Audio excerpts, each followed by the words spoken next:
seandainya ini proyek reklamasi dibatalkan, tapi kan sudah ada pulau-pulau yang dibuat, bahkan bangunan-bangunan pun juga sudah dibuat gitu. Kalau proyek Hambalang mungkin bisa begitu saja bangunan dihancurkan atau diratakan gitu.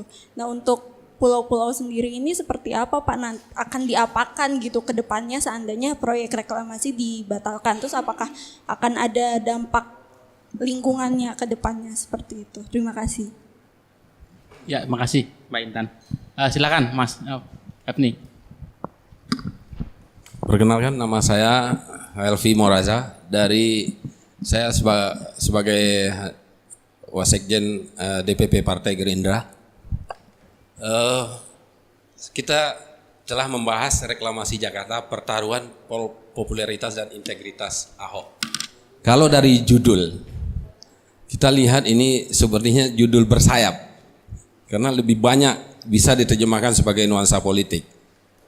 Tetapi dalam hal ini kita sepakat bahwa kasus reklamasi Jakarta sebetulnya adalah suatu kasus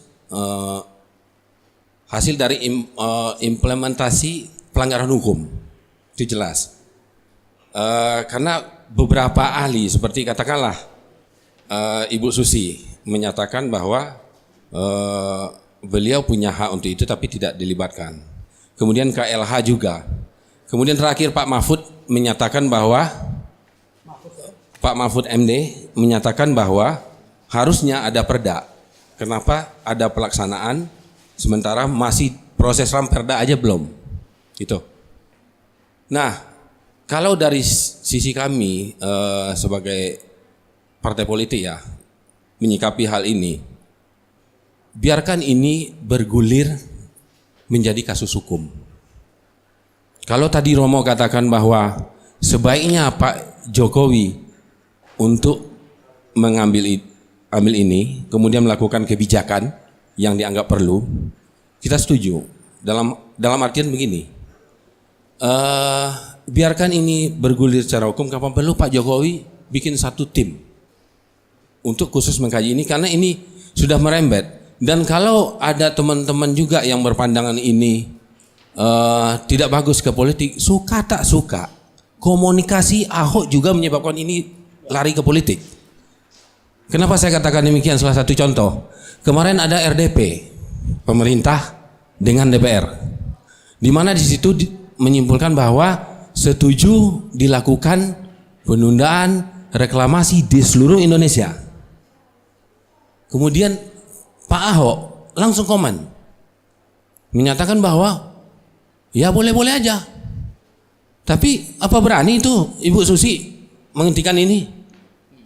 Jadi bagi kami ya, seakan-akan Pak Ahok menciptakan medan gladiator politik. Ini implikasinya berbahaya. Kenapa? Karena yang terlibat investasi di sana itu bukan perusahaan kecil.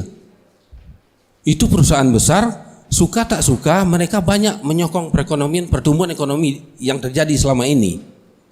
Kemudian dihadapkan kepada pemerintah daerah, kemudian menyerang pemerintah pusat.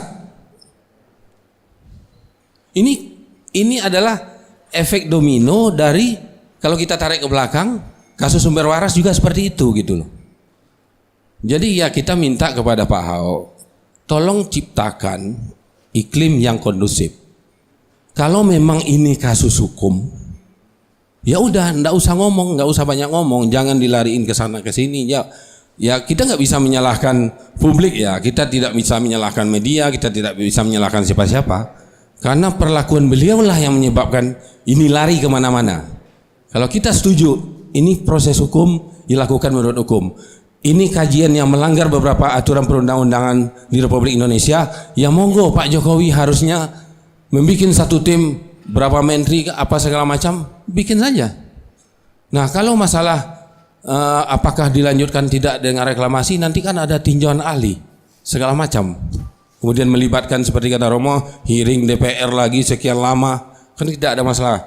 Karena harus diingat, Jakarta adalah etalase Republik Indonesia. Suka tak suka orang menilai dari sini, gitu loh. Gitu aja yang dapat kami sampaikan. Assalamualaikum warahmatullahi wabarakatuh. Ya, terima kasih Mas Efni. Ada 3 pertanyaan tadi dari Mas Putut, dari Mbak Intan, dan dari Pak Mas Hefni terkait reklamasi yang intinya sebenarnya terkait soal ada soal lingkungan, ada soal hukum, dan soal komunikasi presiden, komunikasi Pak Ahok yang kemudian presiden harus juga ambil alih. Dari Mas Kali dulu atau Romo dulu? Mas Kali dulu ya. Saya dari Mas Putut dulu ya.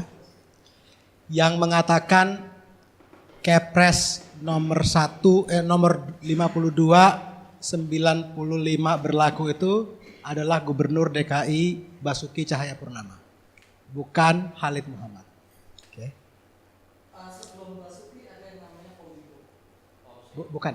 Yang boleh saya jelasin. Saya tadi Anda ngomong saya dengerin. Yang di media mengatakan Kepres 52/95 masih berlaku adalah Gubernur DKI yang sekarang bernama Basuki Cahayapurnama. Oke. Yang mengatakan bahwa dasar saya mengeluarkan izin adalah Kepres 52 tahun 95. Itu Basuki Cahayapurnama. Anda tracking, Anda akan dapat banyak sekali link yang menjelaskan itu.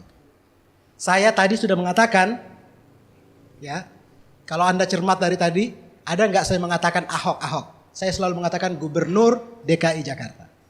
Yang terakhir saya baru mengatakan kata Ahok ketika urusan menggusur. Ahok berani nggak menggusur? Saya dari tadi mengatakan Gubernur DKI Jakarta. Yang saat ini bernama Basuki Cahayapurnama. Kenapa? Karena saya nggak suka masuk di dalam framing haters dan lovers. Itu menurut saya tidak cerdas, ya, sama sekali tidak cerdas. Itu omongan. Nah, saya pakai logika Gubernur DKI Jakarta. Kalau itu dasarnya Kepres 52/95, maka dia melakukan pelanggaran terhadap mandat Kepres. Apa? Pelanggarannya adalah hak kelola ada pada pemerintah Provinsi DKI Jakarta, bukan pada Agung Podomoro Land, bukan kepada Agung Sedayu Group, bukan kepada yang lain, tapi pada Pemprov DKI. Itu pasal 9 isi aturan itu. Oke.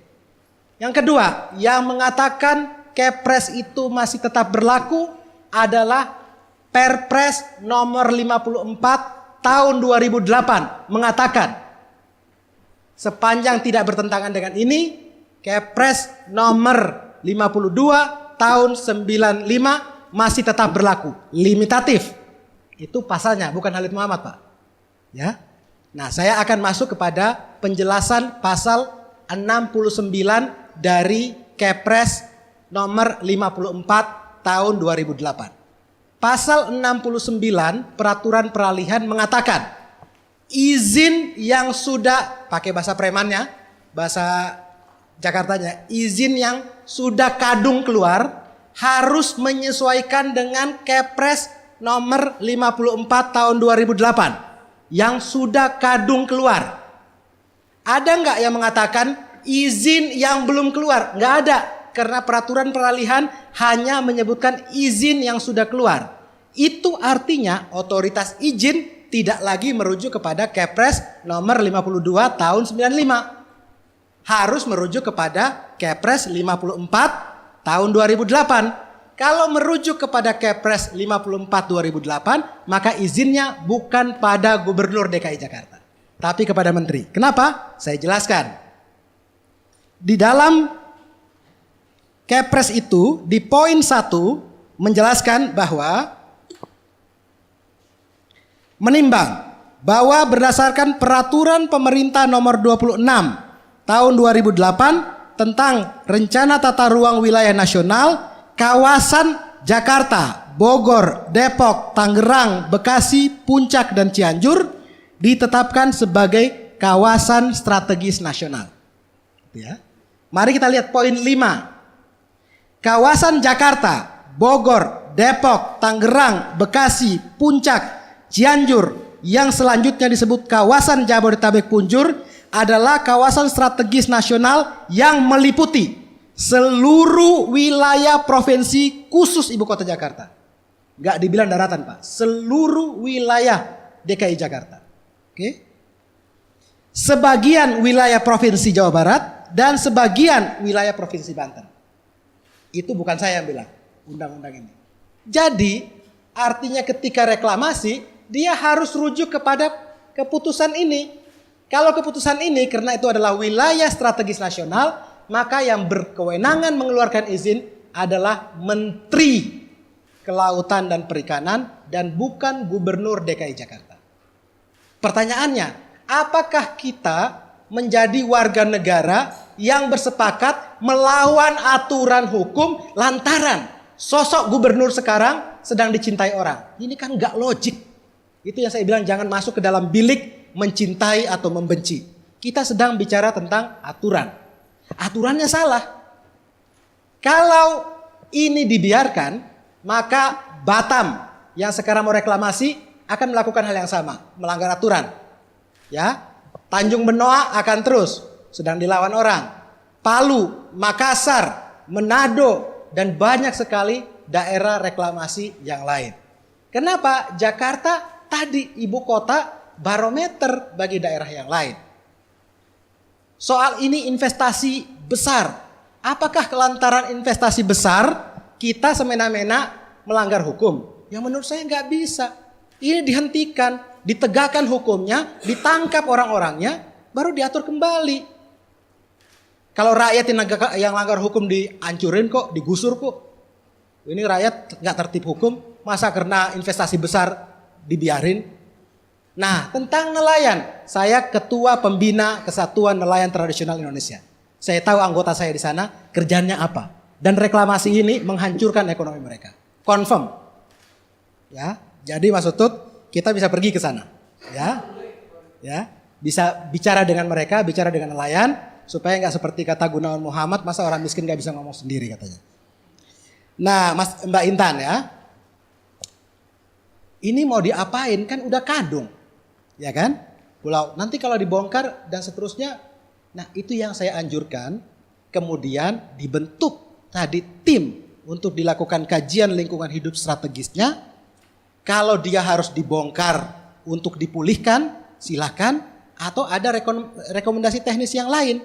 Tetapi intinya mandat dari Undang-Undang Pengelolaan Pesisir dan Pulau-Pulau Kecil adalah melakukan rehabilitasi kawasan pesisir. Bukan reklamasi. Jadi kalau ada logam berat, rumah-rumah yang kumuh, tidak layak huni, investasikan uang negara untuk menyelamatkan petani nelayan-nelayan itu.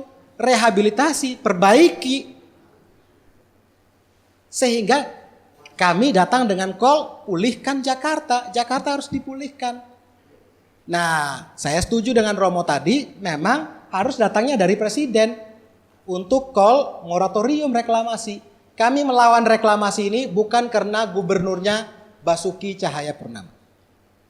Kami sudah melawan reklamasi ini sejak dari presiden kedua Republik Indonesia yang bernama Jenderal Soeharto. Ketika Pantai Indah Kapuk. Ya, saya mantan Direktur Walhi, sejarah Walhi melawan reklamasi itu sejak dari zaman Soeharto. Sutioso kami lawan, Foke kami lawan. Ya, sekarang, nah mari kita lihat di zaman Pak Jokowi menjadi gubernur itu konsisten, nggak keluarkan izin sama sekali, sama sekali. Jokowi tidak perpanjang izin, tidak mengeluarkan izin, dan itu statement tegas Pak Jokowi di depan DPR yang masih bisa kita lihat di YouTube tanggalnya, sebentar, 12 Desember 2013. Kawan-kawan bisa melihat di situ Pak Jokowi mengatakan reklamasi itu tanpa ada izin sama sekali yang dia keluarkan dan dia tidak akan mengeluarkan. Yang keluarkan hanya satu izin di zaman, hanya satu izin menurut Pak Jokowi di zaman Foke. Kemudian ditambahkan dengan beberapa izin di zamannya Pak Basuki Cahayapurnama. Jadi saya kira saya konsisten dengan rekomendasi tadi. Selain moratorium harus ada penegakan hukum.